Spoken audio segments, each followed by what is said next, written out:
and welcome to Smarter, Richer, Braver, the podcast that's specially curated for you, a generation of young people who want to step up, stand out, and live life on their own terms. A generation who aim to do better, not just for themselves, but for humanity as a whole. A generation who aim to be smarter, richer, and braver, because that's exactly what the world today needs.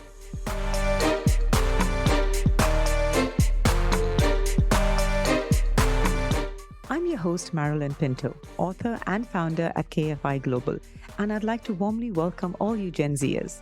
A special shout out to all our KFI Global students listening in. Please know that this podcast was made with you in mind, and I promise it's going to be worth your attention.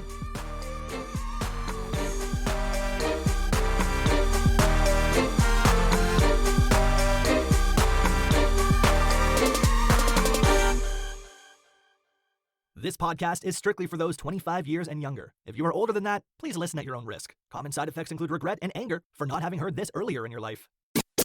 From talking to thousands of students over the years, I can tell there's one issue that most of you stress about, or will start to stress about soon enough, and that's landing an internship or a job. It's not just about finding any job, it's about finding the right job, the one that aligns with your aspirations.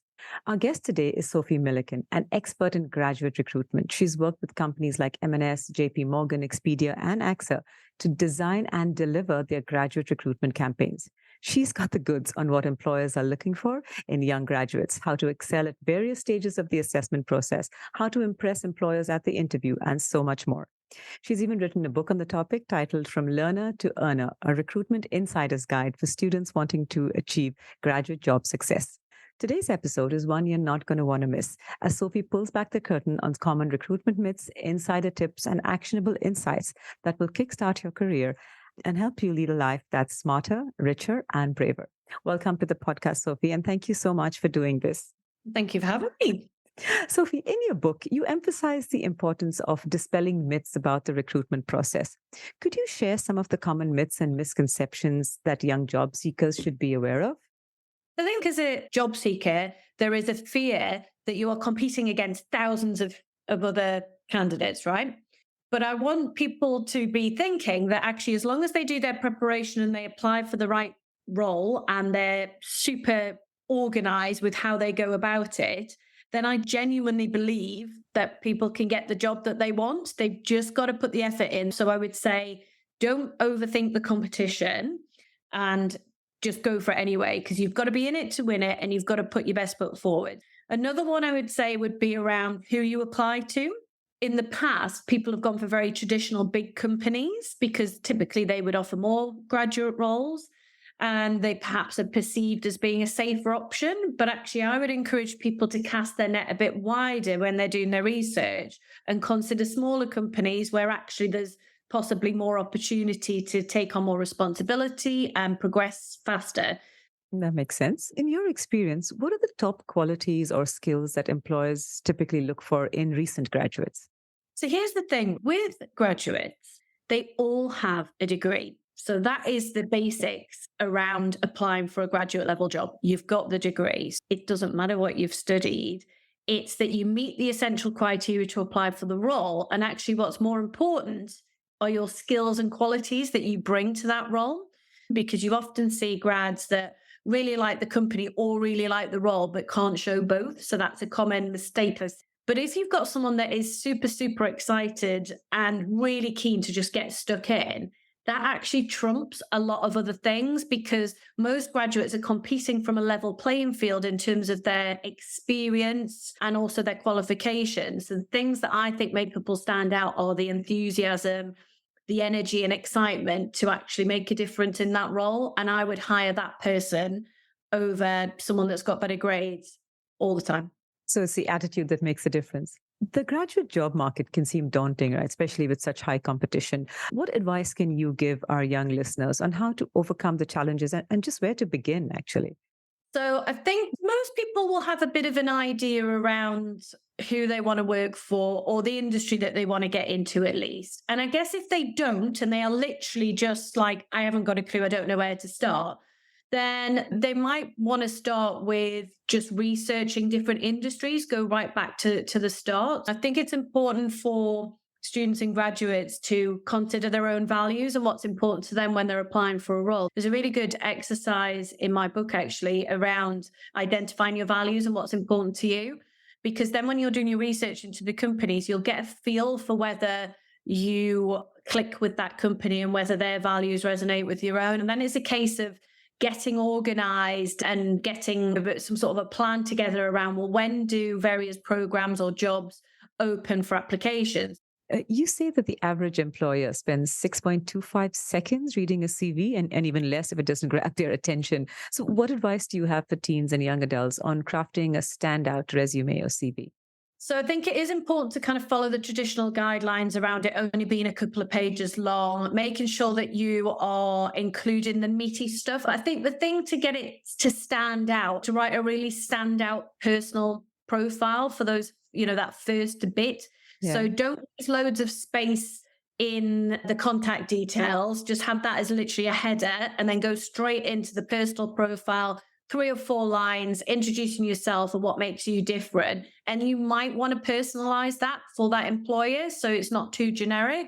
So use that space to highlight what you bring to the table, not to say what you're looking for, to say what you're bringing to the role so that it's going to be interesting.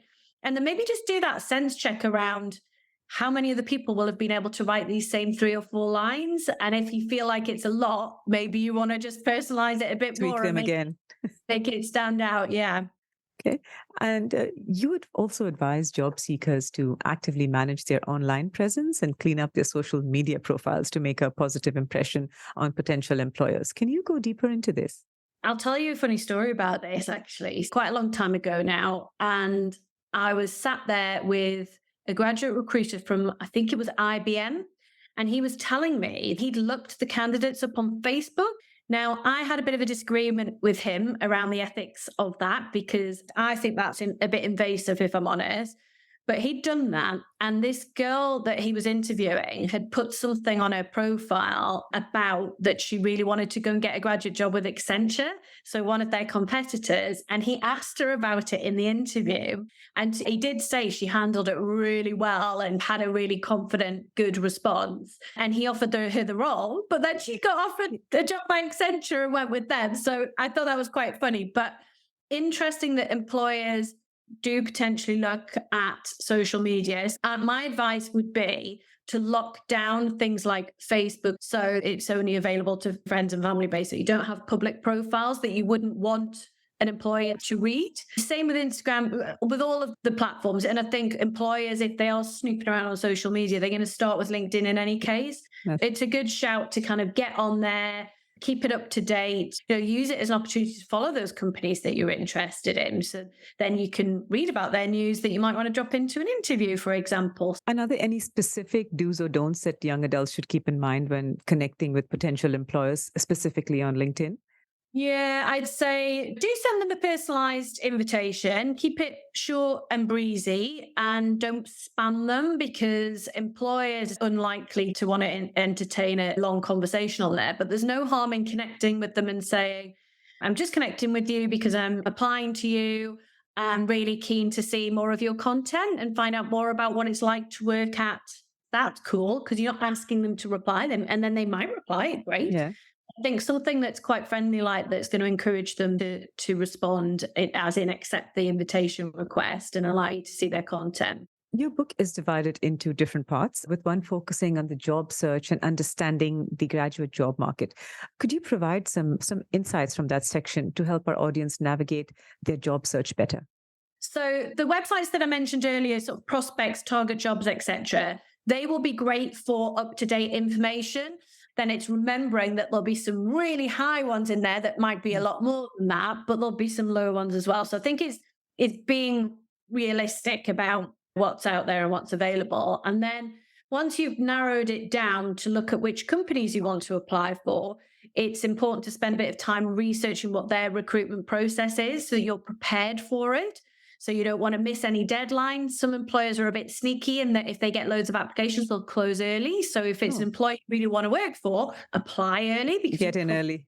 got a better chance. So it's usually an online application. You might have to put your CV in as well. You then might have to do some online tests. If you've not done those before, you want to go and practice them before you do them for real for the employer, because there's nothing more frustrating than being booted out on an online test where they've not even got to see anything about you. So there are websites where you can practice online tests before you do the real thing.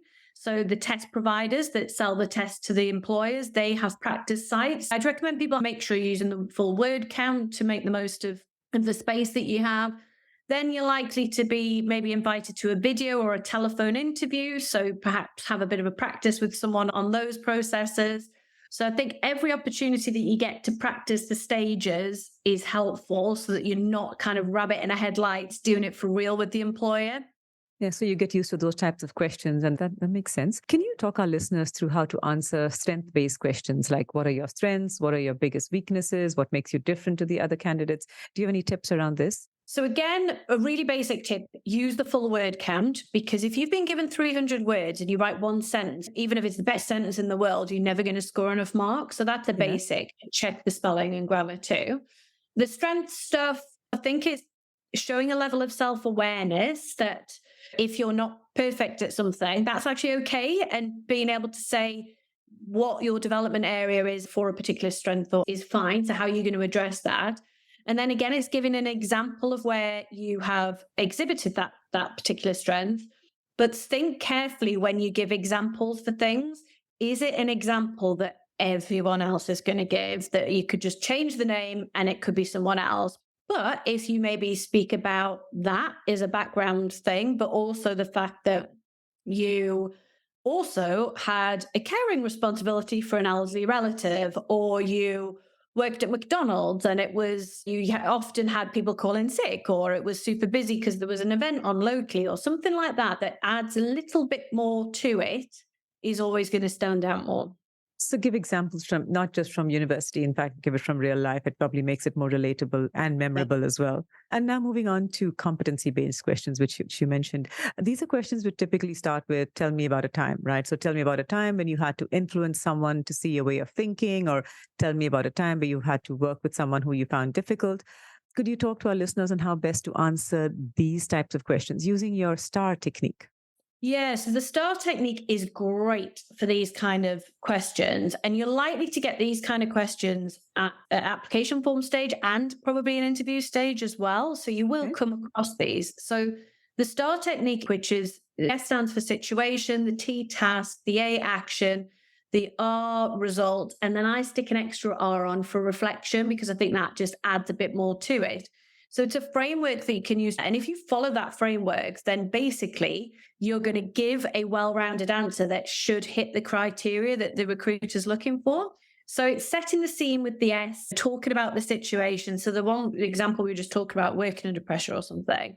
When I was in my final year at uni, I had all of these deadlines going on. And I also worked 3 nights a week in my local McDonald's. So that's the situation. The task might be, there was one Friday night where I had a deadline for uni for the Monday, but I had to work my shift at McDonald's, and I went there and realized that half of the team were off sick. It was Friday night and they were all out instead, and they didn't show up for their shift. And it was super busy, and I normally work on making the drinks or something, but I also tried to help my colleagues on the counter and, get through the queue a bit quicker or whatever. The result was that we all pulled together as a team, the queues got down faster, and we were all still happy at the end of the shift. So the result was that it was fine. It worked out, and the reflection on that would be, actually, it'd be super helpful if I also learned how to make some of the food or prepare the food, and maybe I can show some of my other colleagues how to make the drinks. So that could be the reflection that just gives a bit more. So it just helps you to structure a really cohesive response that's going to hit the criteria for the employer. And it also looks after the different aspects that they'd be looking for. So what you learn from that experience as well, it comes out in the reflection, right? 100%. Yeah. Okay. This podcast isn't meant to entertain you. It's meant to help you do life better by showing you how to think about and navigate important issues that aren't usually talked about to youngsters. But we believe that you need to hear this because it has the potential to change your life and the lives of other young people like you. So please share this episode with someone you care about, and if you haven't already, please hit the follow button. It helps us get these meaningful insights and messages in front of more youngsters.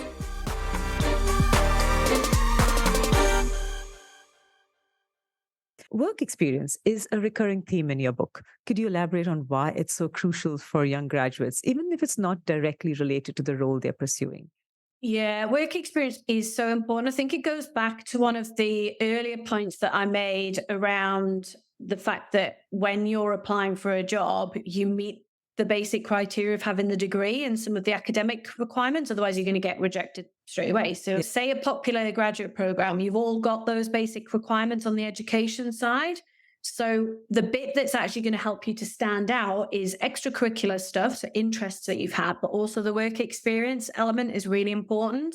So I think if anyone doesn't have any work experience, they might want to even just go and volunteer for a local charity or something that they can put into the mix, or go and shadow someone in a business if there's access to do that. But also it's important to not discount any work experience you've got that you don't feel is relevant to the job. So going back to our previous example about working in McDonald's, I think the strong work ethic of being at McDonald's, showing up for that Friday night shift, working with colleagues, getting that end result. So don't assume that the employer feels that kind of experience is irrelevant, because as long as you're presenting it in the right way, there will always be transferable skills from any job into another one. And it's around work ethic, it's around your personality, it's around working with others, leading people, all sorts of stuff. That's really important. But yeah, work experience is key. So don't leave anything out, even if you think it's irrelevant work experience. It could show skills and it could show abilities that you would not have thought about. You also say that salaries are not the only factor to consider when evaluating job offers. What factors should young job seekers take into account? It's things like what the environment's going to be like, the setup that you've got. I think there are other benefits. So, holiday allowance, pensions, things like that. So thinking about evaluating the whole offer. I think as well, things like job progression. So other opportunities to take on more responsibility and progress quite quickly. So it might be, you might want to take a hit on the salary initially, because you can then see a year down the line, hey, I might be on double the salary if I hit these milestones. It's important to think about all of those things. And I think a way to be clear as to whether the employer is serious about all of these things that they offer us. And with the increasing use of artificial intelligence in the recruitment process, do you see AI shaping the way young job seekers interact with potential employers? And what strategies can they use to stand out? I suspect that a lot of job seekers now are probably using AI to write their answers to those sorts of questions. And I would advise against that, because a lot of employers, especially the big ones, they will have tools that will pick that up, and that might get you rejected outright.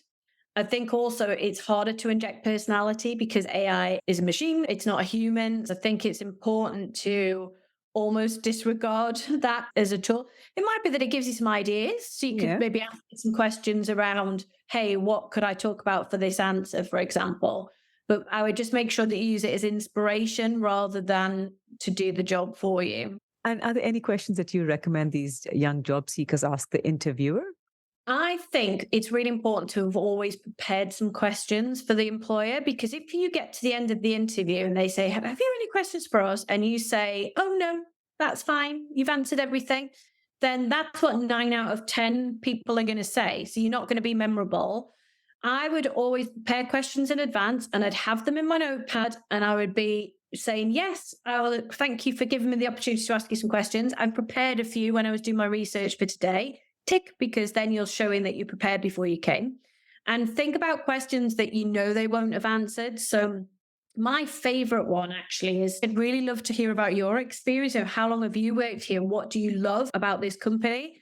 Because you're kind of throwing it back to them. You'll get to see immediately on their face as to how genuine they are with this business and if they do really enjoy it. And actually, interviews should be a two-way process. You should decide whether you want to work for them also. So you will get an immediate reaction from them and think, yes, they do love it here, or actually, they made a bit of a grimace there. Maybe things aren't so great. So that's important. But also, you're throwing it back to them and giving them the chance to talk.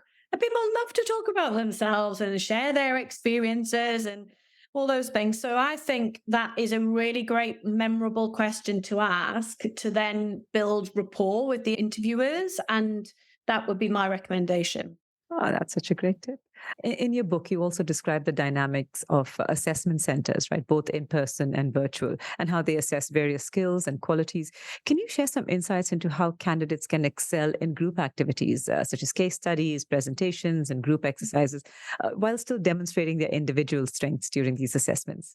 It's really important in any group activity to contribute, but not at the detriment to any of the other group members. So there's a fine balance to be had. On the other end of the scale, I see candidates that are super loud and overly confident, and then they dominate the conversation and don't bring people with them. And that's also not good either. So you don't want to be either ends of this scale.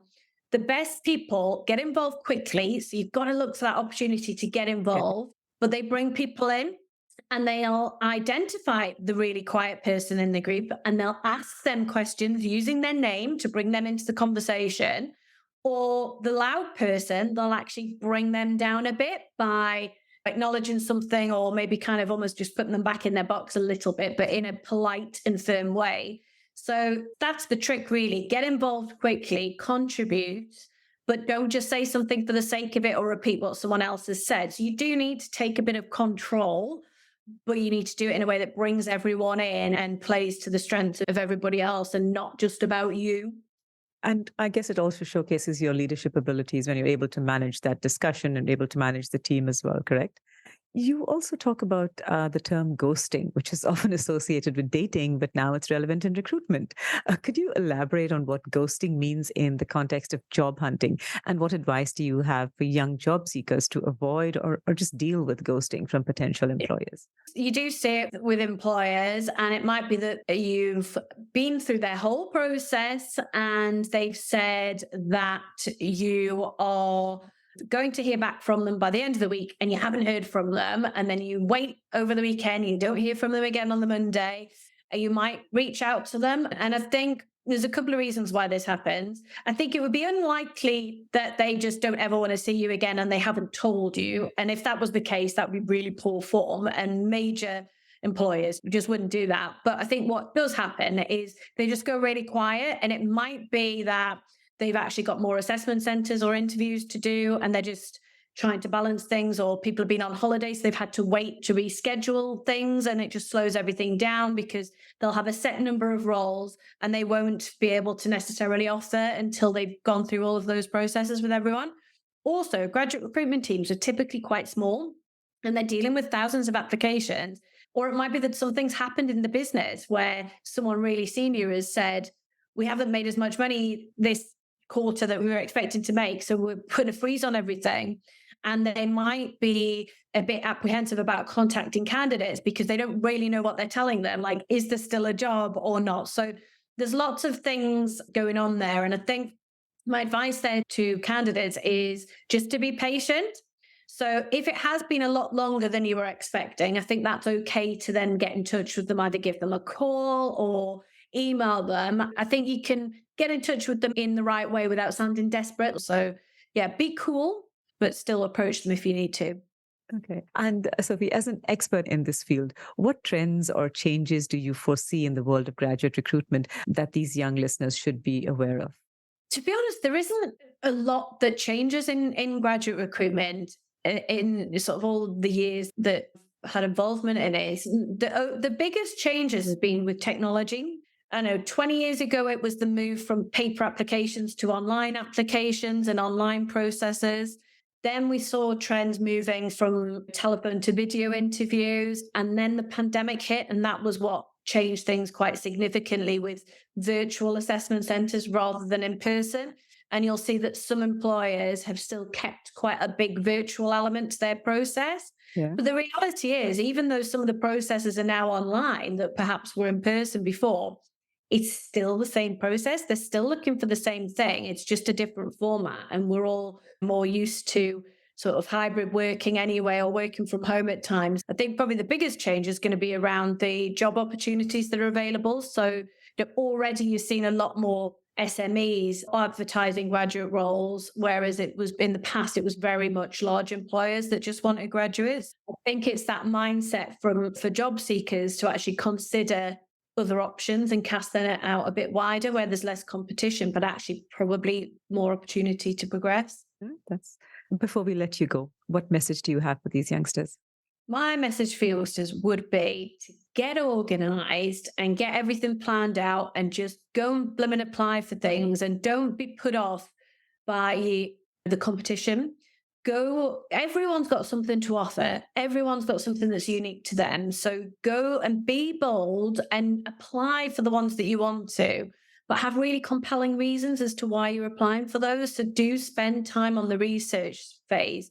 Don't just hit the panic stations and just apply for anything and everything. Go for less applications, but really high quality ones where you genuinely would be really excited to get that call to say that you'd got the job, because that passion and enthusiasm will show. So make sure it's genuine. Okay. I think, Sophie, thank you for that message and for all your advice. And I'm sure our listeners will find that incredibly useful. And thank you again for doing this. I'm just really grateful. Thank you so much. No worries. Thank you. Thank you for listening. I want to help you use what you learned here. And the best way to do that is to get a podcast buddy. That's someone who also listens to this podcast. Then talk to your podcast buddy about the one takeaway from this episode that resonated with you the most. That's it. That's all you have to do. Remember that much of what is talked about on this podcast is stuff that's not typically talked about to young people, and it should be.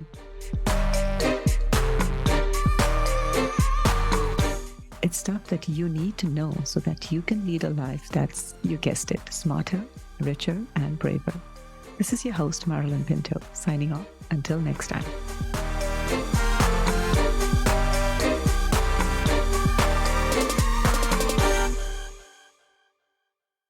If you have any questions or topics you'd like us to broach in our upcoming episodes, please email us at smarterricherbraver@gmail.com. And if you'd like to sign up for one of our award-winning programs, go to kfi.global and check out our upcoming schedule.